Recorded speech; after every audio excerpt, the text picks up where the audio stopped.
Assalamualaikum warahmatullahi wabarakatuh.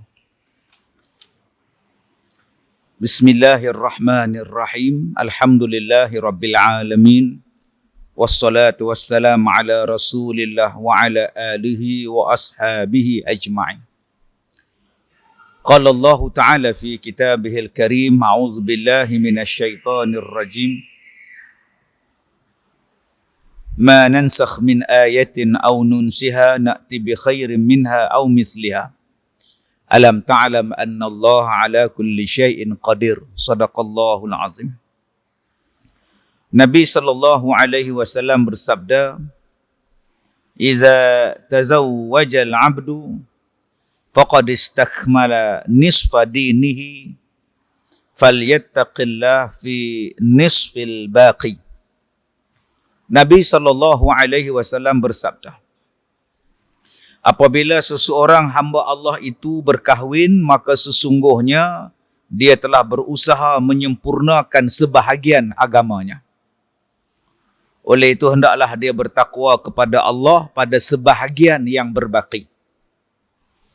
Hadis riwayat Imam Al-Baihaqi. Tuan-tuan yang saya muliakan, di dalam hadis ini Nabi SAW menyebutkan kepada kita tentang kelebihan berkahwin. Kata Nabi, bila berkahwin seseorang hamba Allah, dia telah berusaha menyempurnakan nisfa dinihi, sebahagian daripada agama dia. Maknanya dia telah mendirikan sebahagian agama dia. Maka macam mana pula dengan sebahagian yang lain? Kata Nabi, "Falyattaqillah fi nisfil baqi." Maka hendaklah dia bertakwa kepada Allah pada sebahagian yang lain. Sebahagian yang lain itu apa maksud? Sebahagian selepas menikah. Yang sebelum nikah dan dia menikah tu, bila dia menikah sahaja, dia telah berusaha untuk mencukupkan sebahagian agama dia. Maka jaga-jagalah dia bagaimana untuk mencukupkan jadi satu. Yang ni baru setengah. Lagi setengah macam mana supaya jadi satu?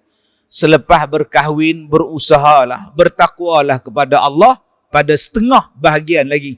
Yakni tanggungjawab yang menanti selepas daripada dia berkahwin.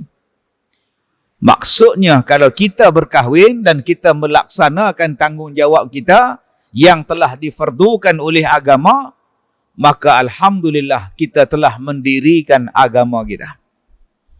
Tetapi kalau kita berkahwin tak membuat apa yang difardukan oleh Allah, tidak mendirikan apa yang diperintahkan oleh Allah, maknanya ketahuilah agama kita ni tuan-tuan belum sempurna lagi. Sifat iman kita tadi belum sempurna lagi. Mudah-mudahan hadis yang kita baca ini ada pengajaran untuk kita. Baik, kita sambung muka surat yang ke-32, kitab Muhimmah. Dan telah datang daripada Nabi SAW bahawa sesungguhnya ia bersabda, 4 bahagian daripada perempuan yang menjadi isi neraka. Hadis ini diambil daripada kitab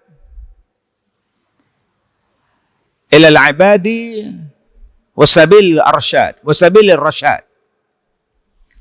Disebutkan 4 golongan yang Nabi sebut, bahagian orang perempuan yang menjadi isi neraka. 4 jenis perempuan yang termasuk di dalam isi neraka. Baik, yang pertama, perempuan yang jahat perkataan atas suaminya. Dan jikalau gaib suami daripadanya, maka tiadalah memelihara ia akan dirinya. Dan jikalau hadir suaminya, nescaya menyakiti dia akan lidahnya. Baik, yang pertama, perempuan yang menjadi isi neraka. Dalam hadis ini Nabi sebut 4 perempuan, 4 jenis perempuan yang menjadi isi neraka. Yang pertama, mulut. Isteri yang mulut jahat. Perempuan yang jahat perkataan atas suaminya.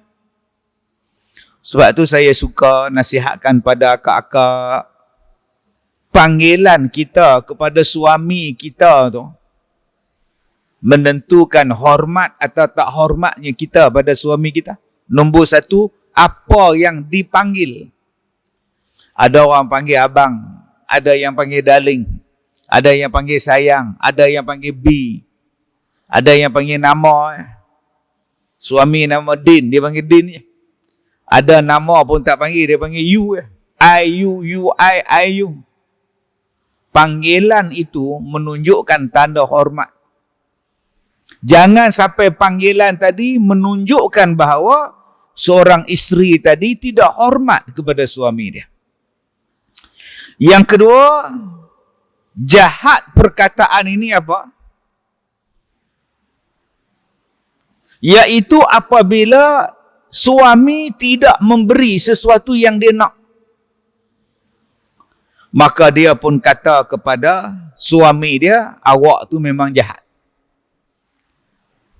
Padahal rumah dah dapat, kelengkapan rumah dah dapat, kitchen cabinet pun dapat, bawa berjalan pergi Langkawi pun dapat, umrah pun bawa, haji pun bawa, belanja makan sepakai semua cukup, kereta sebiji cukup.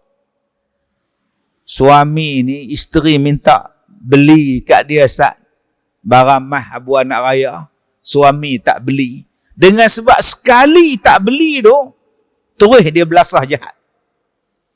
Abang tu memang, awak tu memang, kamu tu memang, hang tu memang. Dia memang lah. Benda ini tuan-tuan disebut oleh Nabi SAW di dalam satu hadis Nabi.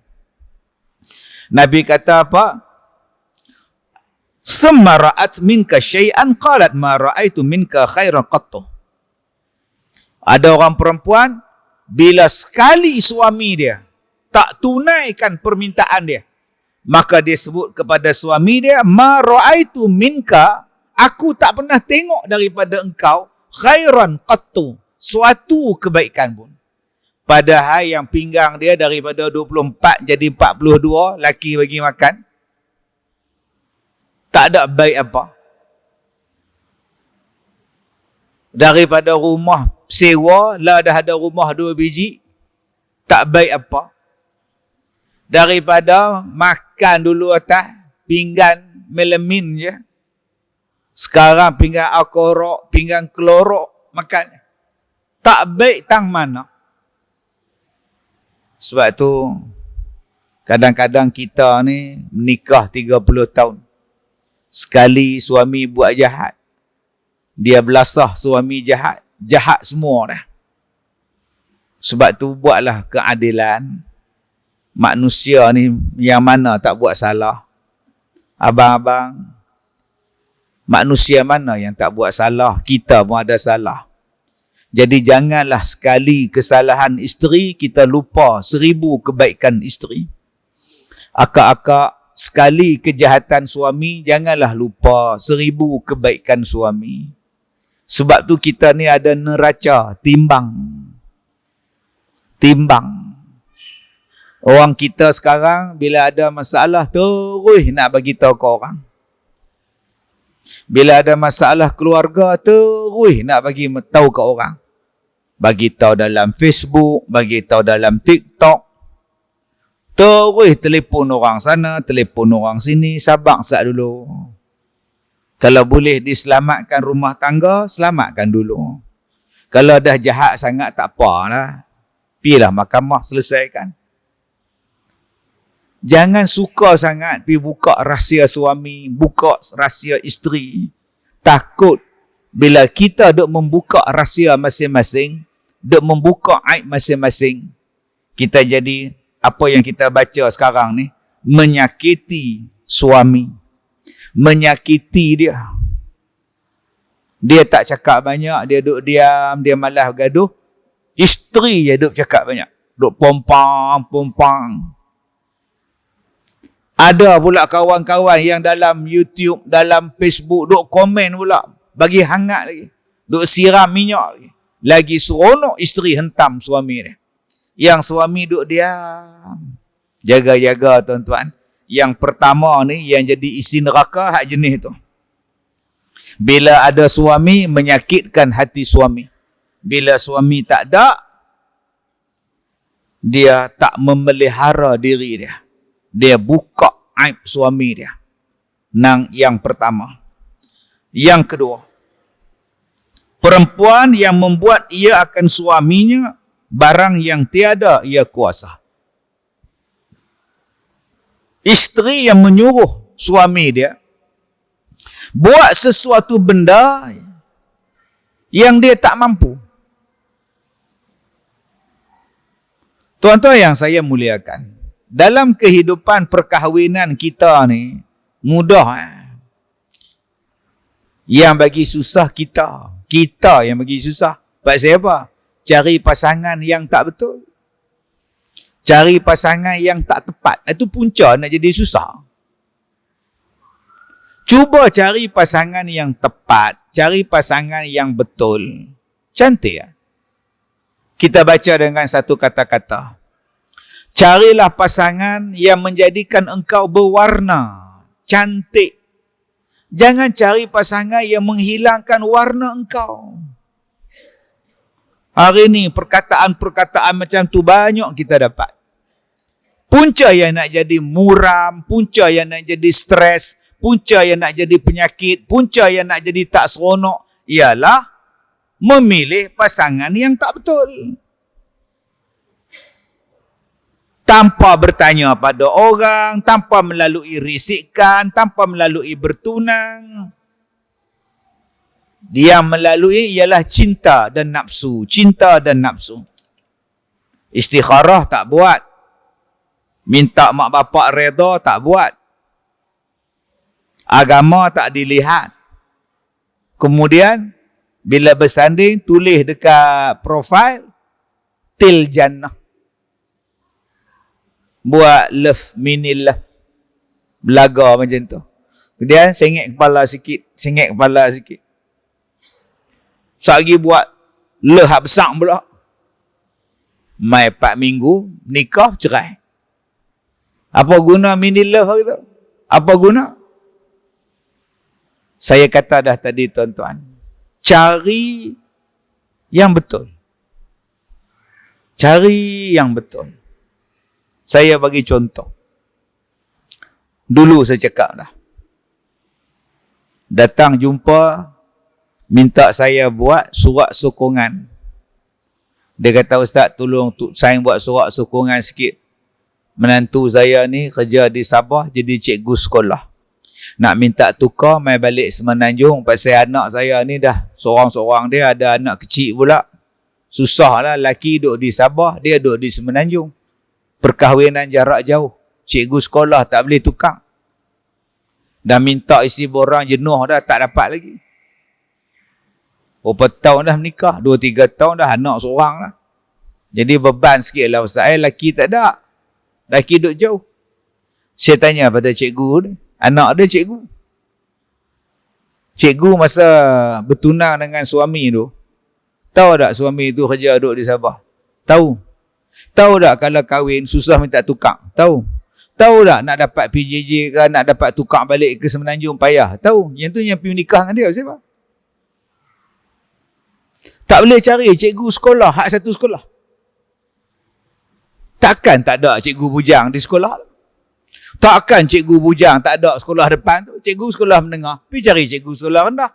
Kalau cikgu sekolah rendah, cari cikgu sekolah menengah. Kalau sekolah menengah pun habis menikah semua ada, cikgu tadika pun ada. Cikgu pasti pun ada yang jadi cikgu. Cikgu nama apa? Cikgu murni. Pergi cari cikgu syari, berlambak. Yang satu kampung, yang satu taman, yang satu negeri. Kita yang memilih. Dah tahu dah yang dia tu kaki penampak. Waktu bertunang, duk tumbuk dah. Waktu bertunang, duk tampar kita lah. Tu sah kahwin lah. Tapi kemah dah tempah dah Busana pengantin pun dah tempah dah. Habis tu tak boleh nak cancel lah. Pasal apa tak boleh cancel pula? Bukan sign borang lagi. Tok Kadi tak sign lagi hang kat nikah apa semua. Batal ke lah. Habis tu kemah, catering, buat kenduri biasa. Yang pentingnya rumah tangga hang selamat. Pasal bicara tentang rumah tangga ni bukan setakat di dunia. Urusannya sampai hari kiamat. Ni hak nombor 2 ni. Pasal apa yang isteri ni masuk neraka? Pasal dia suruh suami dia sesuatu yang suami dia tak mampu. Gaji suami 2,000. Ni terbit pula dah Proton baru pula. Dia kata, abang beli hak baru ni, abang senang, dia boleh parking sendiri. Hari tu saya parking, pergi rotoh kereta orang. Yang ni abang dia boleh assist sendiri abang. Dia kata assist sendiri ke parking sendiri, abang tak ada duit. Celaka punya lelaki. Dia marah tu. Dah kereta Myvi hang hari tu pun tak habis hutang lagi. Hang nak tambah hutang apa lagi? Dia suka suruh suami dia beli sesuatu benda, buat sesuatu benda yang suami dia tak mampu. Maka dengan sebab itu suami dia berhutang. Suami dia pinjam alung. Suami dia ambil riba. Suami dia rompak. Suami dia mencuri. Suami dia rasuah. Maka isteri yang macam ni, dia penghuni neraka. Dan saya dah kata tadi, kalau nak hidup mewah, tackle-lah orang mewah. Orang mewah ni bukan duduk di taman mewah. Tu kena ingat. Di Taiping tu ada satu taman, nama dia Taman Mewah. Saya kalau ceramah di Taiping tu seronok. Taman mewah pun ada, taman kaya pun ada. Adakah semua di situ kaya dan mewah? Tak. Kalau hang rasa hang nak hidup senang, pergi tackle orang kaya. Tapi kalau hang tackle suami hang, dia hanya jadi kerani saja. Dia hanya jadi driver Grab saja. Dia hanya menjadi penjual burger saja. Dia hanya menjadi pembantu kedai makan saja. Terimalah hakikat tu. Kalau terasa tak boleh terima, hakikat aku nak kongsi hidup dengan dia dalam keadaan dia serba kekurangan, tosah menikah dengan dia, pergi cari hak kaya. Kalau tujuan hidup hang nak kaya. Tapi kalau tujuan kau kahwin adalah untuk dapat kebahagiaan, maka redalah dengan apa yang kamu ada, sebab Nabi kata siapa yang reda dengan apa yang dia ada, dialah yang paling kaya. Warda bima qasamallah, warda bima qasamallah, takun aghnan nas. Siapa-siapa yang reda dengan apa yang Allah bagi pada dia, maka dia adalah orang yang paling kaya di kalangan manusia. Siapa yang paling kaya di kalangan manusia? Orang yang reda dengan apa yang Allah bagi pada dia. Termasuklah Allah bagi pada dia isteri, Allah bagi pada dia anak, Allah bagi pada dia suami, dia reda. Dia reda. Ada setengah orang dia tak reda dapat anak autism. Ada yang tak reda dapat anak sindrom Down syndrome. Malu. Nak memperkenalkan anak dia pada orang, dia malu. Pergi sorok dalam kereta, pergi sorok dalam bilik, terus tunjuk ke orang, malu. Reda. Allah Ta'ala nak bagi syurga dengan sebab anak tu sindrom. Dengan sebab anak tu autism. Mak bapak tu dapat syurga. Mudah-mudahan kalau dia reda. Ada yang tak reda, tuan-tuan, dapat isteri gemuk. Pah menikah, anak 2 orang, badan naik 80 kilo. Daripada 40 kilo, naik 80. Naik motor dengan kita, pergi market, tercongek depan. Dia duk perli isteri dia. Makan tak tinggal, tidur makan, tidur lagu tak gemuk, lagu mana? Hei, tak habis-habis. Jangan. Bila dia duk tengok hak slim, bila dia tengok hak cantik, bila dia tengok hak lain, dia rasa tak seronoklah dengan isteri dia. Begitu juga dengan orang perempuan reda dengan apa yang suami dia dapat. Kadang-kadang dapat suami tak segak, dia tak reda. Dia duk tengok orang lain. Reda lah. Dulu lama cerita ni tuan-tuan, saya ingat. Ada satu orang main rumah, dia kata, Ustaz menikah dengan saya. Nikah siapa? Kak ada suami. Tak, kalau Ustaz nak, kak nak minta cerai. Tak payah. Sampai tara tu, tuan-tuan. Apa jenis ni? Aku minta cerai, pandai aku nikah dengan hang. Ada juga. Ada hak jantan pun ada juga. Hang minta cerai dengan lelaki, hang lagi aku nikah dengan hang. Jaga isteri tu, jaga suami. Jangan sampai kita ni jadi orang yang tidak reda dengan ketentuan Tuhan. Jadi yang kedua, berhati-hati. Jangan sampai orang perempuan meminta kepada suami sesuatu yang dia tak mampu untuk diberi. Yang ketiga, perempuan yang tiada menutup aurat dirinya daripada lelaki dan keluarlah ia daripada rumahnya hal keadaannya memakai perhiasan yang kemegahan. Nabi sebut dalam hadis Nabi SAW, sinfani min ahli nar lam arahuma. Ada dua jenis golongan daripada ahli neraka yang aku belum pernah tengok mereka itu. Lam arahuma. Aku tak pernah tengok. Qaumun ma'ahum siyatu ka'aznabil baqari yadribuna bihan nas. Yang pertama kata Nabi, iaitu suatu kaum yang memukul, yang memiliki cemeti, yang memiliki pemukul seperti ekor lembu, kerjanya ialah memukul orang. Ini menunjukkan daripada pemerintah yang zalim, yang memukul, yang menyeksa rakyat dia sendiri. Nombor dua kata Nabi, wa nisaun kasiyatun ariyatun mumilatun ma'ilatun ru'usuhunna ka'asnimatil bukhtil ma'ilah. Yang kedua kata Nabi SAW, wan nisa kasiyatun ariyatun, yang berpakaian tetapi bertelanjang. Mumilatun ma'ilatun, wanita yang mana mereka ini suka dirayu, mudah dirayu. Di atas kepala mereka itu ada benda di atas kepala mereka itu macam goh unta yang sengit. Ka'asnibatil bukhtil ma'ilah. Macam ada bonggol unta. Tuan-tuan cuba tengok unta tu, dia ada bonggol di atas dia. Maka di atas kepala orang perempuan ni, dia ada bonggol di atas. Maka kata Nabi SAW, dua golongan ini, wala yajidna rihaha, la yadkhulunal jannah, mereka takkan masuk syurga, wala yajidna rihaha, dan mereka takkan cium bau syurga.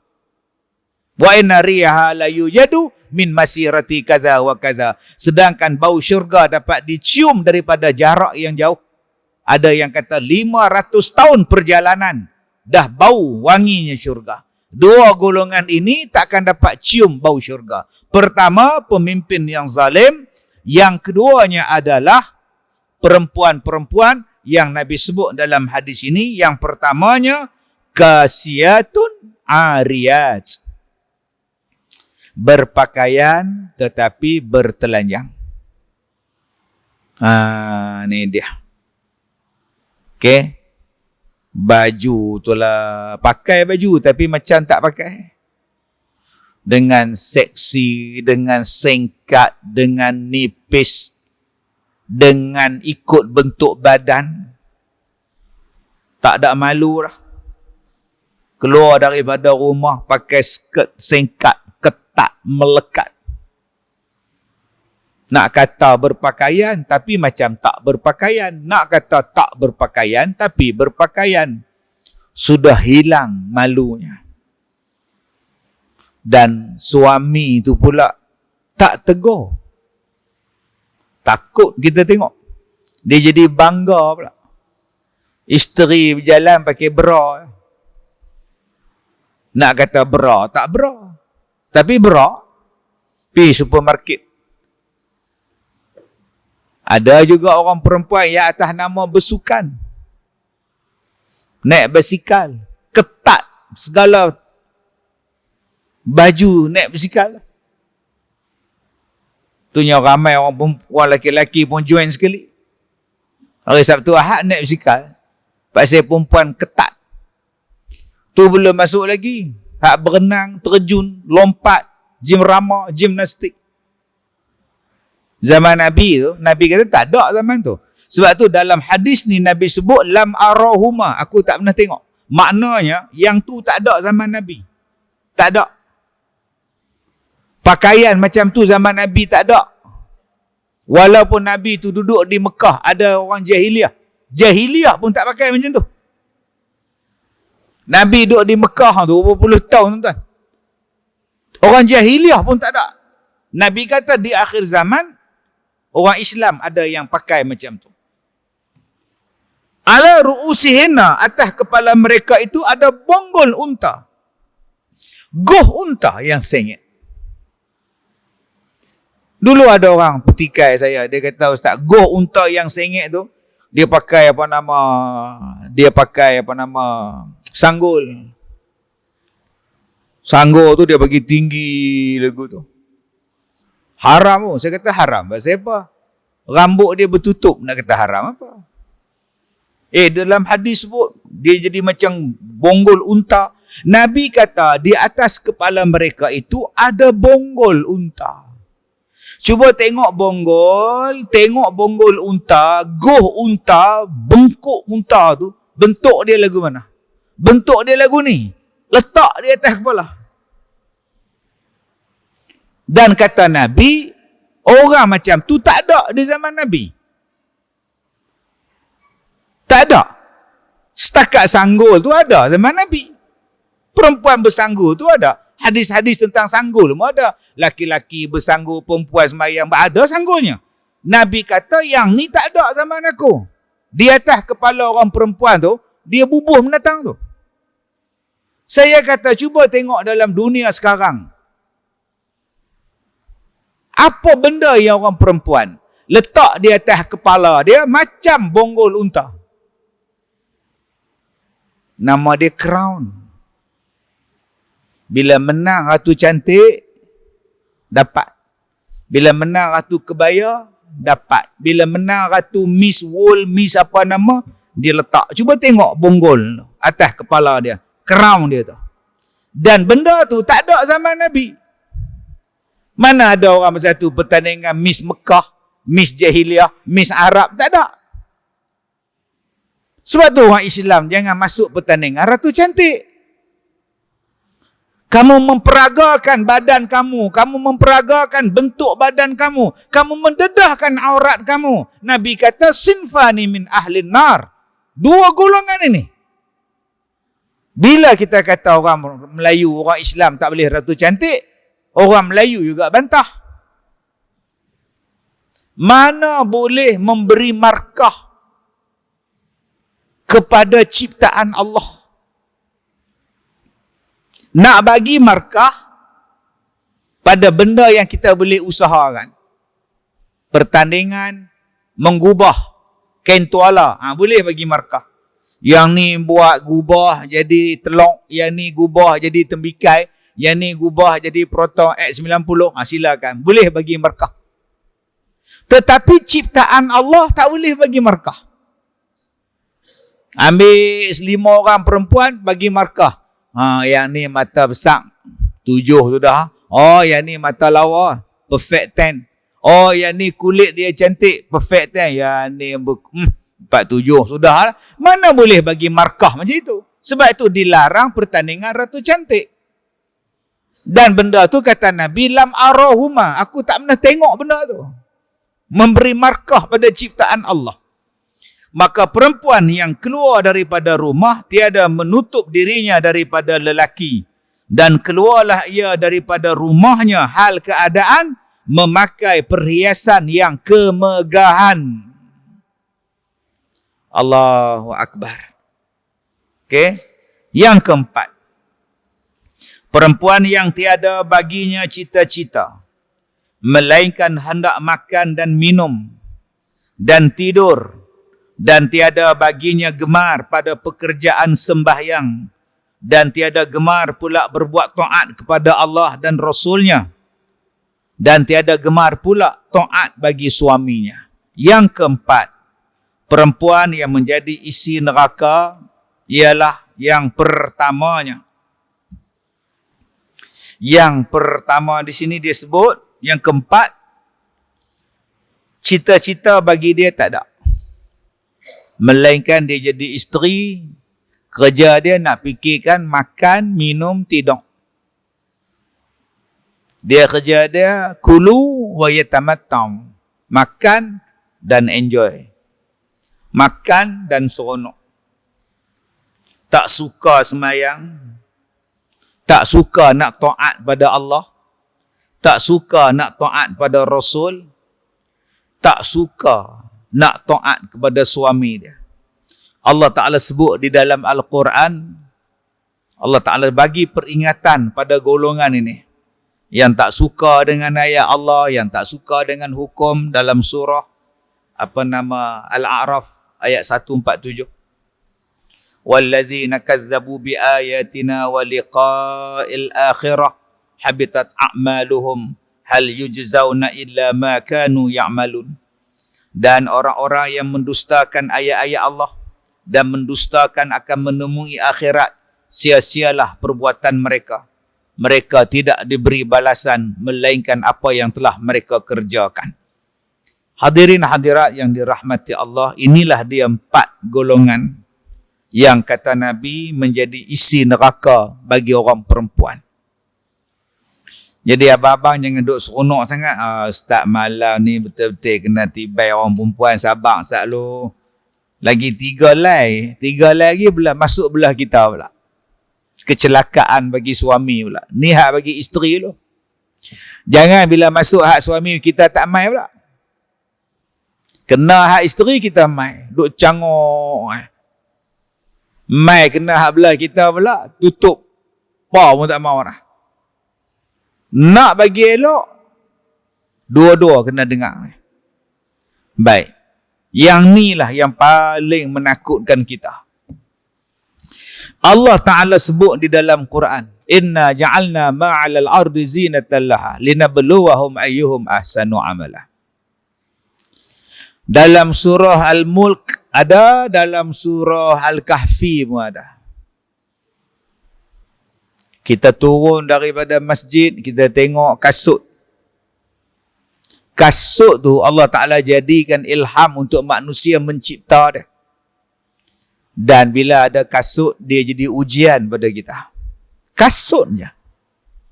Ada orang yang hilang kasut di masjid, sampai sekarang tak datang dah masjid. Dia fras kasut dia hilang. Allah test tang kasut saja. Ada orang yang tersilap orang lain pakai kasut dia. Orang tu pulangkan balik, minta maaf tuan, saya tersilap. Hang buta ke apa? Pergi ambil serelum kasut orang kau suka. Sejak daripada tu kita dah tak cakap dengan dia. Sampai sekarang duk tuduh dia tu pakai kasut aku. Belum turun ke kereta lagi. Kereta yang ada pada kita tu ujian untuk kita. Allah Ta'ala sebut dalam Quran, apa yang kami bagi pada kamu dalam dunia adalah perhiasan untuk kamu. Inna ja'alna ma'alal ardi zinatan laha.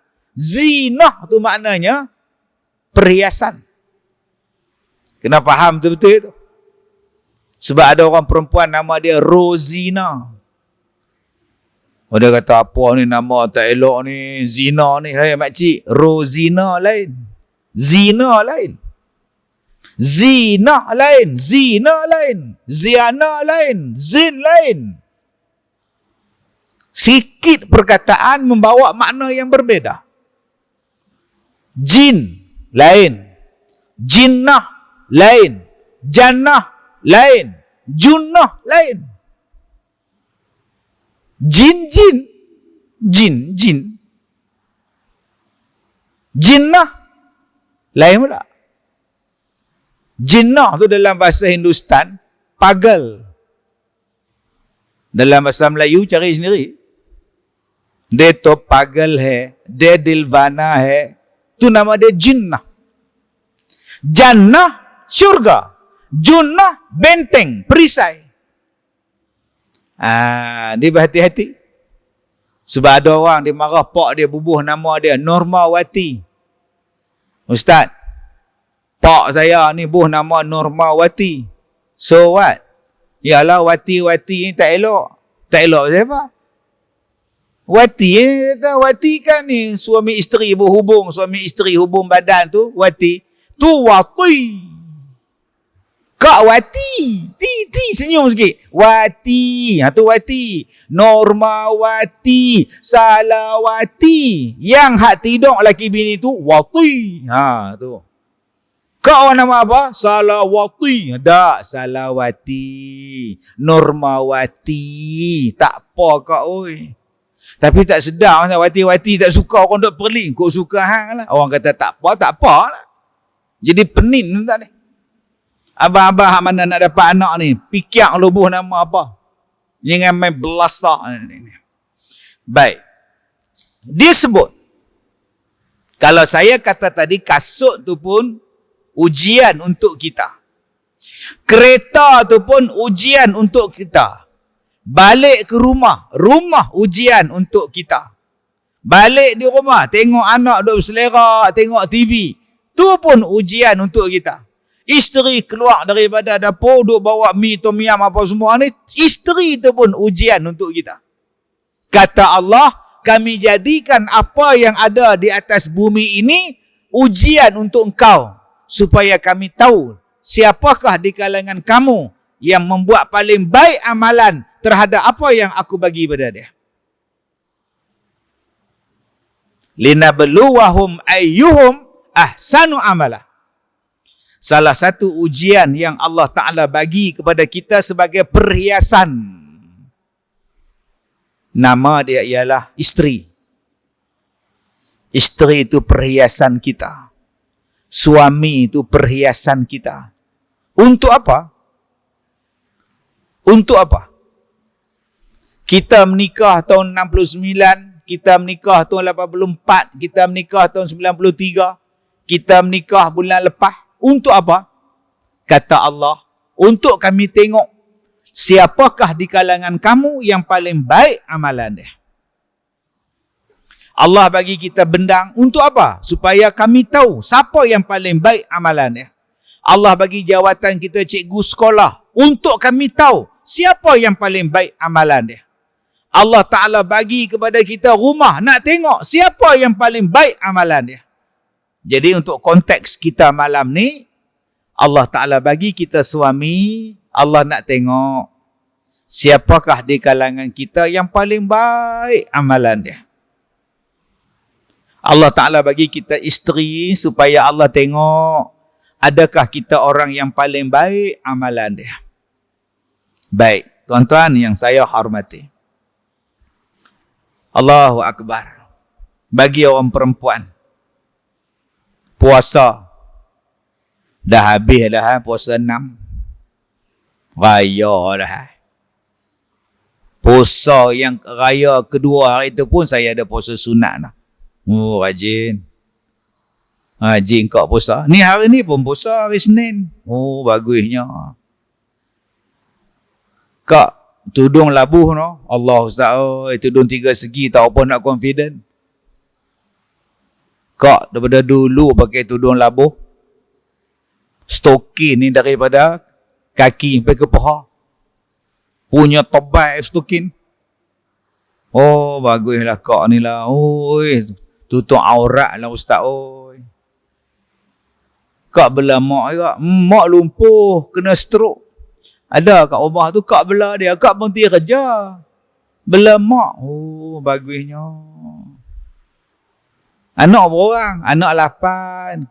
Kerap beranak Ustaz. 2 tahun seorang, 2 tahun seorang. Tak apalah. Rezeki Allah kan. Oi, terima semua. Haji pergi dah. Alhamdulillah. Haji pergi dah.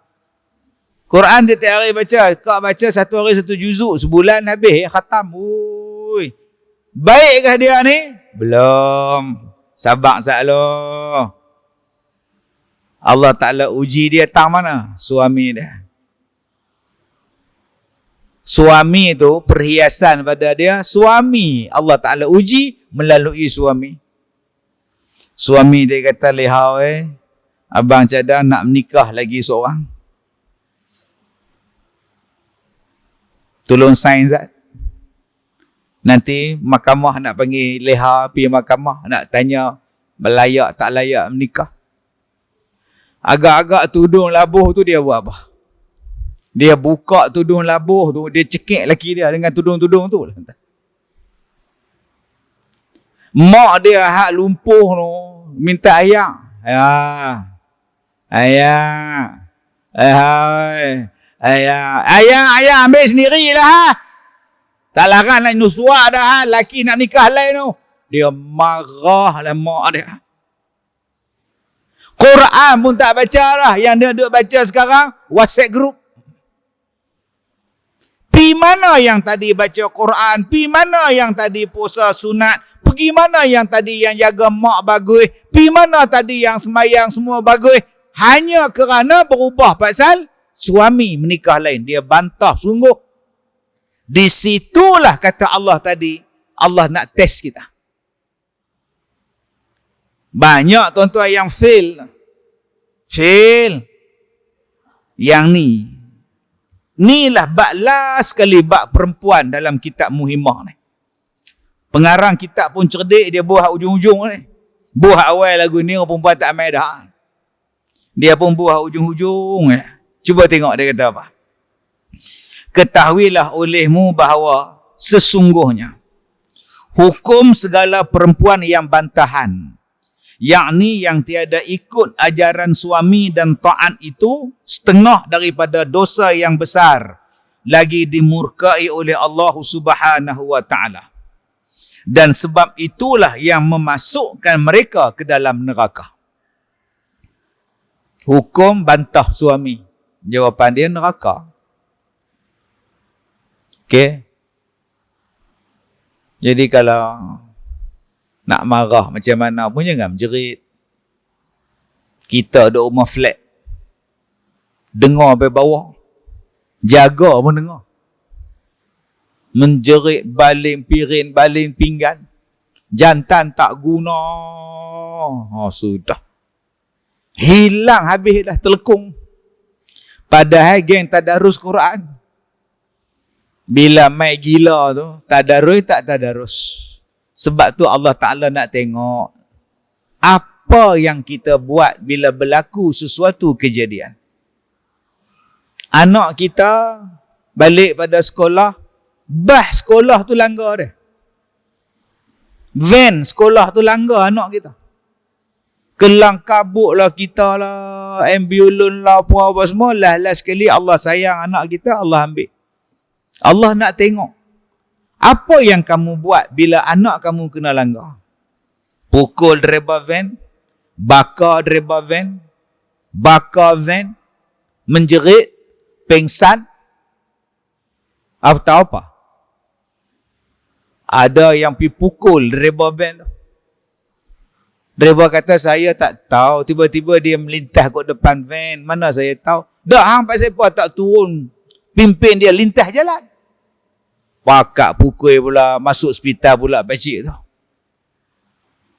Mai pula isteri dia pula bawa minyak gas pergi simbah dalam van, bakar pula dah. Tapi ada orang tuan-tuan dia sabar. Dia sabar, dia reda. Bila mati anak dia, orang pakat peluk dia. Sabarlah. Sabarlah Kak Yahoy. InsyaAllah anak saya syurga, saya sabar, anak saya syurga. Dia tenang je. Nak tengok baik tak baik kita, bukan waktu sihat saja. Bukan waktu senang saja. Nak tengok kita ni sabang, ada iman ke tidak, waktu disusahkan. Sebab itu dalam satu hadis Nabi sebut, siapa-siapa yang Allah Ta'ala nak bagi dia baik, Allah Ta'ala akan uji dia. Siapa yang Allah nak bagi dia baik, Allah akan uji dia. Macam mana ujian? Tak tahu. Ujian accident. Ujian lumpuh, ujian sakit, ujian bercerai, ujian isteri ada skandal, ujian suami ada skandal. Nak tengok waktu kamu diuji, boleh tak? Sabar tak? Ada yang diuji dengan sakit kepala. Makan Panadol berpapan-papan tak lega. Pergi klinik. Bagi makan ubat klinik tak lega. Sebulan pergi balik. Klinik buat surat, pergi hospital. Hospital pula rujuk dekat pakar. Masuk mesin. MRI. Masuk kepala saja. Bila buat MRI, tak nampak apa. Pergi pakar dekat Serdang pula. Scan dekat sana pula. Pun tak ada apa-apa. Balik rumah sihat. Tak ada apa-apa. Cuma duk pening kepala. Jumpa dengan ustaz. Ustaz perubatan syifa apa tu. Jampi, saka pula dah. Buat sana, buat sini lagi pening kepala. Tak lega-lega juga. Mai jumpa tu imam. Last sekali baca Yasin. Mintalah orang masjid buat air penawar sikit baca Yasin. Tak lega juga. Kawan sebelah mai. Bawa lemang sebatang. Duk sikit kepala lagi kan nak. Mana lega kat ayah. Raya macam tak raya. 6 bulan. Dah pergi hospital lah. Tak tahu doktor kata tak ada apa. Tu rawatan al apa hari tu pun tak ada apa pun. Pergi masjid hari tu pun Tok Imam buat 3 kali Jumaat lagu tu. Minggu lepas ada pergi minta kat Ustaz Kazim. Tak lega pun dia pun sakit. Dia kata, nak oi. Kita ni doktor-doktor juga kan. Ustaz pun ustaz juga. Tapi kita kena tengok jugalah kot cara lain pula kan. Cara lagu mana? Yalah kita kena tengok jugalah kita ikhtiar kan. Main belah Penang ni ikhtiar. Bunyi dalam dia percaya. Kita kena ikhtiar. Tu dia bunyi. Main belah Perak ikhtiar. Main belah kita sini. Kita kena ikhtiar. Oh tu dia. Dia ada tomak ninah di dalam tu. Kalau hang nak aku boleh bawa. Masa itulah ujian sampai. Masa itulah ujian sampai. Dia menurun gede. Main ambil kepala kambing, ambil kain kapan mayat lah apa semua. Nampak. Kalau hang tunduk pada masa tu, habis. Saya waktu saya sakit sekali tu tuan-tuan, mai. Bukan orang Malaysia, orang luar tu. Mai ke rumah. 2 suami isteri. Kami datang ni nak ubat Ustaz Kazim. Saya duduk berbaring tengah-tengah ruang tamu tu. Duduk pejam mata lah. Ya Allah, ya Allah. Mari orang. Isteri kata dari mana ni? No, daripada luar tu. Bukan rakyat Malaysia. Nak ikhtiar. Nampak pakai kepiah elok. Tak apalah. Kalau nak cuba. Saya duduk atas katil. Duduk atas tilam tu. Saya tengok mereka buat keluar pada beg mereka. Colok. Ada mangkuk. Ada patah beras ke apa tu. Colok 3 batang. Saya ni tengah-tengah duduk tidur tu. Bingkah duduk. Ni pasal apa ni? Nak berubat. Sudah. Ni colok ni. Ikhtiar. Nampak? Saya kata, dah ustaz diam je. Kami nak tengok ustaz. Nak scan. Scan kat hospital. Saya biar mereka tuan-tuan lalas. Saya kata, sudahlah. Cukup. Saya suruh isteri saya bancu hayang. Kurang kopok lekor. Bagi mereka makan. Senyembang mereka. Lalas sekali ustaz, kami tak mau dah ubah orang, barang-barang ni kami pergi ustaz, kami nak balik. Allah Ta'ala bagi kita sakit tu, Allah nak test kita. Allah Ta'ala nak bagi kita kaya tu, Allah nak test kita. Allah Ta'ala bagi kita ni macam-macam ujian, Allah nak test kita. Salah satunya test suami kita, isteri kita, anak-anak kita. Jadi kena banyak sabar dengan isteri kita. Kena banyak sabar. Akak-akak kena sabar banyak dengan suami. Allah nak tengok apa bentuk ujian dia. Cuba tengok dia kata tu. Dan yang terlebih berbantah lagi, yang terlebih sangat jahatnya ialah sebab suaminya beristeri yang lain. Ni dia. Yang banyak orang perempuan duk bantah pada suami ni pasal apa? Suami menikah lain. Dan bantahnya pula gila-gila punya bantah. Yang ni tuan-tuan boleh duk tengok di media sosial ni. Sebulan dua ni. Sebulan dua ni tuan-tuan tengok. Hak mana kita duk baca dalam kitab ni. Dia saman sana, dia saman sini, dia buat nu, dia buat ni.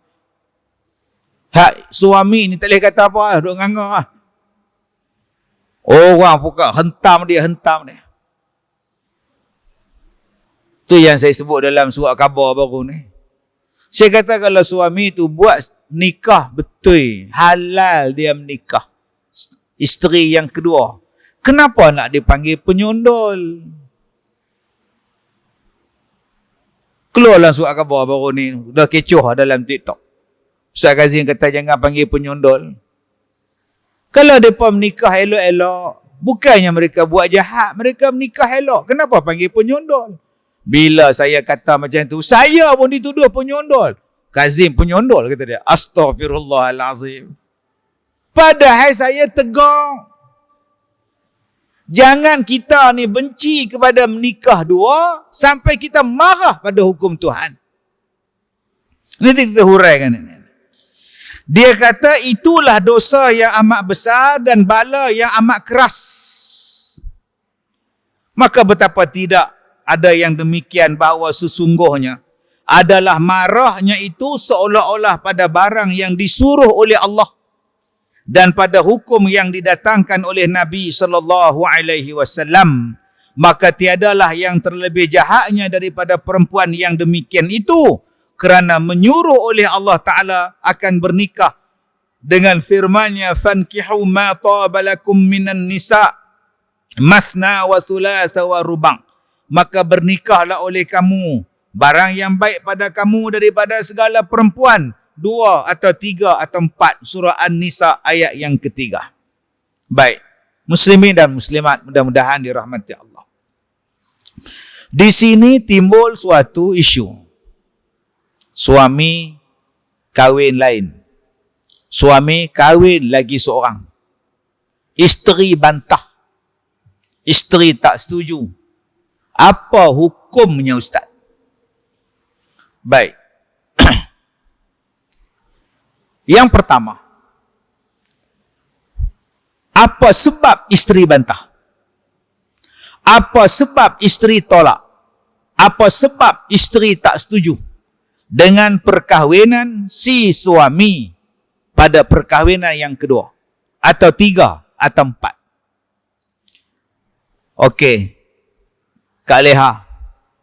Pak siapa yang Kak Leha marah sangat ni? Ustaz. Ya. Kak Leha bukan tak setuju pada perintah Allah. Kak Leha bukan tak setuju pada hukum Islam. Bila Islam membenarkan kahwin seorang, 2 orang, 3 atau 4, Kak Leha tak pernah bantah. Habis tu, yang Kak Leha bantah, Abang Dim menikah lagi ni pasal apa? Pasal dia tak mampu, Ustaz. Sepanjang kami menikah, dia tak pernah belanja saya. Dia tak payah bagi nafkah. Dia tak peduli tentang nafkah anak-anak. Dia tak ambil kisah beras ada ke, gas ada ke, ayak bayar ke, bil. Dia tak pernah tanya. Dia bagi Kak Leha 500. Cukup tak cukup tu Kak Leha punya pasal. Kadang lah, kita tak tahu nak susah lah Ustaz. Tiba-tiba dia nak menikah lain. Yang tu yang Kak Leha bantah. Jadi Kak Leha bantah Atas sebab hukum ke atas sebab dia? Atas sebab dia. Pasal apa? Dia tak mampu, Ustaz. 500 tu pun bagi awal bulan, tengah bulan minta balik. Dia kan dah kerja apa? Jadi Kak Leha takut bila dia menikah lagi seorang, hak nombor 2 tu pula dia buat zalim. Dengan Kak Leha ni lama dah dia zalim. Sehari dia menikah dengan anak orang, dia buat zalim pula. Yang tu yang Kak Leha tak setuju. Kalau tak setuju jenis tu, taklah sampai membawa yang kita duk baca ni. Sebab dia bukan tak setuju pada hukum, dia tak setuju pada batang tubuh si suami tu. Suami itu tak mampu. Nanti kalau dia menikah lagi seorang, dia menyusahkan orang lain. Dapat anak pula dengan hak nombor 2, lagi susah anak tu. Sebab tu Kak Leha tak setuju, Ustaz. Satu. Sebab tu. Yang kedua, pasal apa yang Kak Leha tak setuju ni? Kak Leha tak setuju bukan pasal apa, Ustaz? Pasal apa? Dia ni kaki pukul. Kak Leha ni tiap-tiap hari kena pukul. Kak Leha takut nanti dia pukul pula nombor 2. Kak Leha bukan tak setuju pada hukum. Kak Leha tak setuju dia tu panah baran. Maka tuan-tuan, hukum perkahwinan lebih daripada seorang ni ulama-ulama duk bahas. Asal hukumnya adalah harus. Harus maknanya boleh buat. Boleh. Tapi ada syarat dia. Kenapa awak nak kahwin lain? Kenapa? Saya nak anak, Ustaz. Isteri saya yang pertama tak boleh beranak.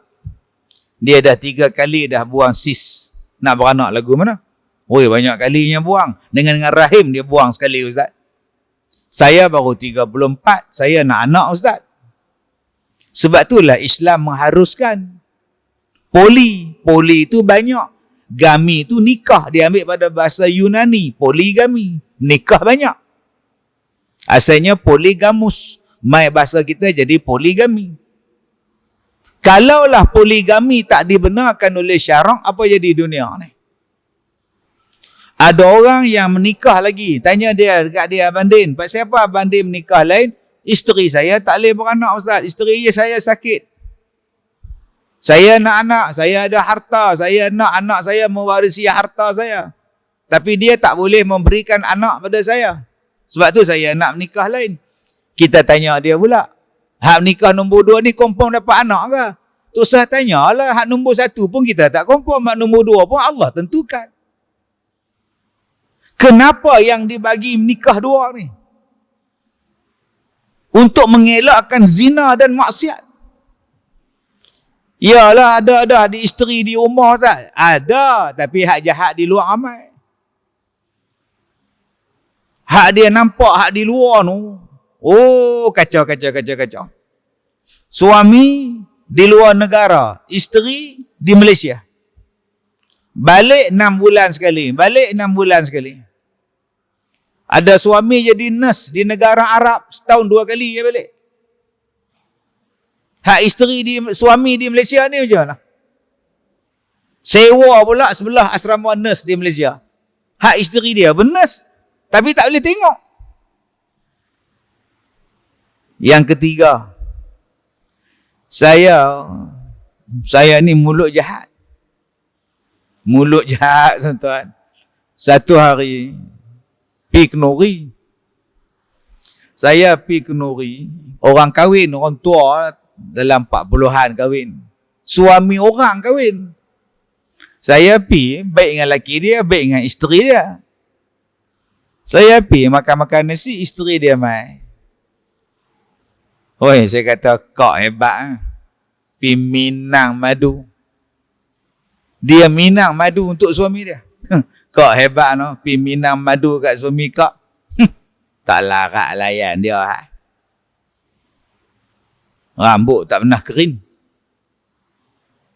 Tak pernah faham. Tak faham sudah. Biar dia hak nombor 2 pula kita tak larat dah. Sebab ada laki-laki hak jenis kederat macam tu.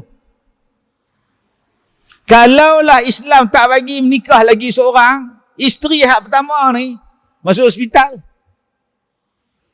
Sebab ada jenis laki-laki yang nafsu dia, subhanallah, tengok rimau jadi, tengok naga jadi, tengok gajah jadi. Maka nak bagi diam dia tu tak cukup seorang, tuan. 2 orang, 3 orang baru diam. Kalau seorang isteri dia kurus kering hamba Allah tu. Ada yang jenis macam tu. Kederat dia, tak tahu jenis apa. Keturunan lagu tu. Yang keempat, yang harus ni pasal apa? Pasal isteri tu nusyus. Isteri lawan dia, tak hormat dia, isteri jahat dengan dia. Maka dia menikah lagi satu.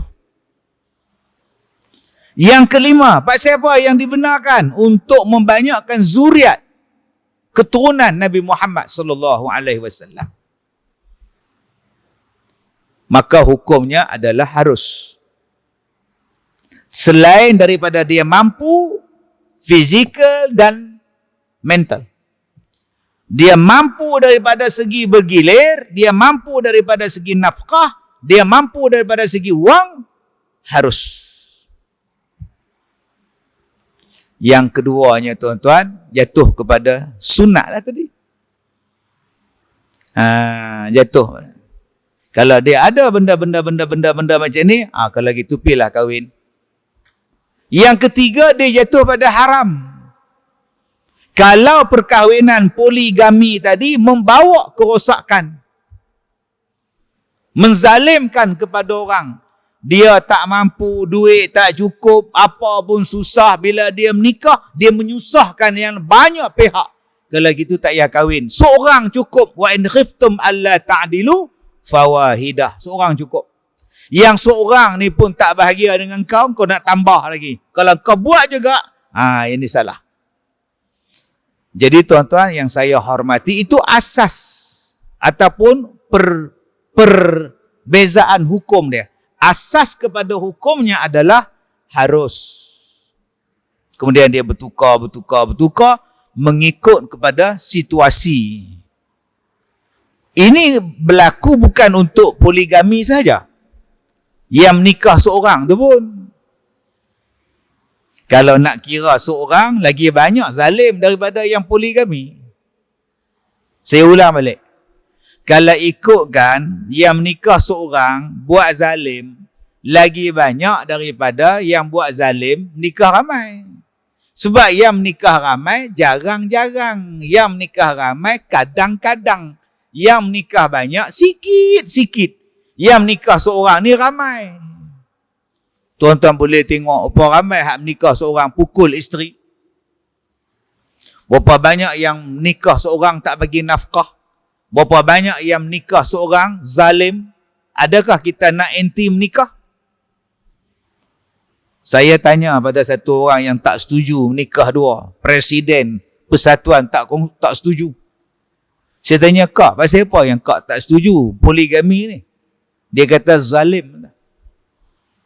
Pukul lah, tak bagi nafkah lah apa semua. Sebab tu kami bantah, Ustaz. Saya kata, akak buat tak kajian? Suami yang menikah seorang tak bagi nafkah lagi ramai daripada hak tak bagi nafkah menikah dua. Kenapa kak tak bantah menikah? Pilah bantah. Kalau betul nak jadi hero pada orang perempuan, bantah menikah. Banyak yang menikah seorang kena pukul, kena terajang. Bulan Ramadan yang lepas baru ni, mak dia kata, Ustaz tolong buat sembahyang hajat ke anak saya koma. Anak dia patah tulang belakang. Suami dia smackdown. Terajam flying kick. Jimmy Superplay snooker. Tuan-tuan tahu tak? Dia smackdown sekali. Lepas tu dia turun. Boom. Tulang belakang ni patah. Ganas. Suami dia menikah berapa orang? Seorang. Haramkan menikah seorang pasal pukul isteri. Tak boleh lagu tu. Tak boleh lagu tu pasal apa pula? Tadi hang kata haram nikah dua pasal buat zalim. Kenapa tak haramkan menikah seorang? Sama. Jadi janganlah kelakuan seseorang menjadikan hukum kau menolak hukum. Sebab tu saya katakan tadi, kalau kau menolak hukum, salah.